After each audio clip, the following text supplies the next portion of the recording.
Caged. Love and Treachery on the High Seas. Baal's Heart, Number 1. Written by Bey Deckard. Narrated by Michael Ferraiuolo.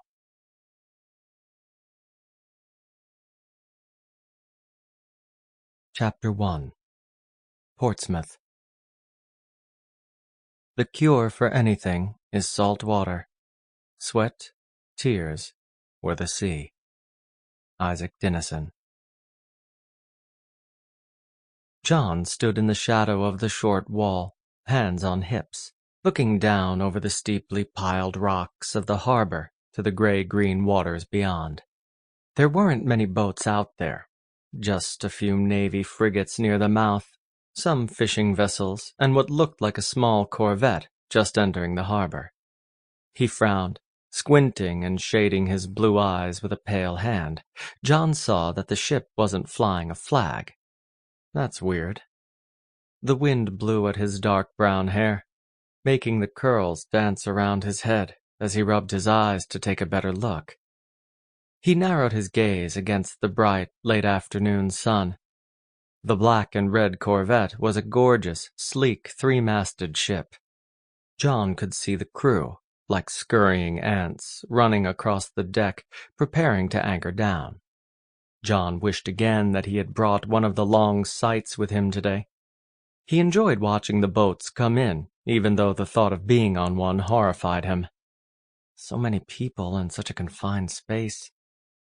The crew of this ship looked to be no more than 30 men, but that was still more than John thought he would be able to stomach.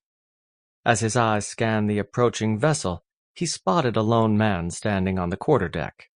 The tall figure had his arms crossed over his chest.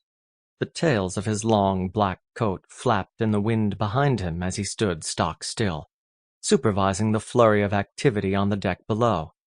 The captain. As John watched, the man slowly raised his head and looked up at the hill high above the harbour. Though John couldn't clearly see the captain's face, he suddenly had the uncomfortable feeling that the man was looking directly at him.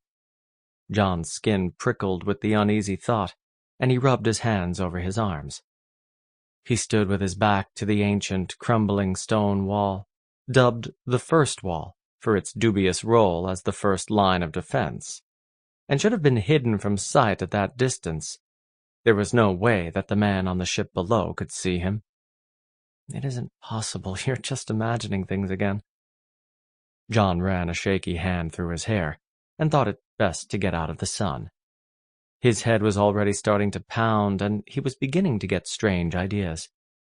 With a last look over his shoulder at the corvette and the tall, dark man, John made his way back up the hill towards the crumbling castle he called home.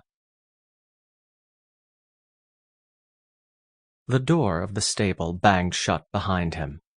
John leaned against one of the stalls with a hand on his head, his eyes closed.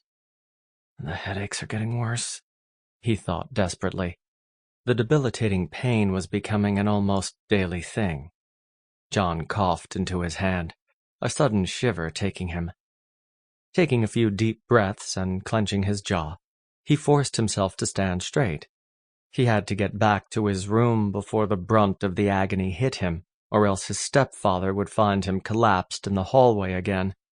It was not an experience he wanted to repeat. Just as he was taking an unsteady step, something came hurtling out of the darkness.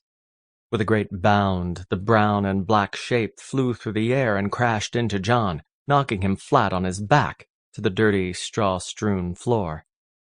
He yelled out in surprise and pain. Fending off sharp teeth, he struggled against the creature that was attacking him. A large, pink tongue left a wet trail along the side of his face, and he smiled slightly despite the pain in his head. All right, Brutus, you got me. Now, enough, stop it. Ugh! He grimaced and shoved at the giant mastiff's chest, trying to dislodge him. The dog stopped trying to drown John in saliva and sat back on its haunches, with an almost human look of concern on its face, and let out a low whine. John groaned and rubbed his temple with a trembling hand. The dog's enthusiastic greeting had torn Sample complete. Ready to continue?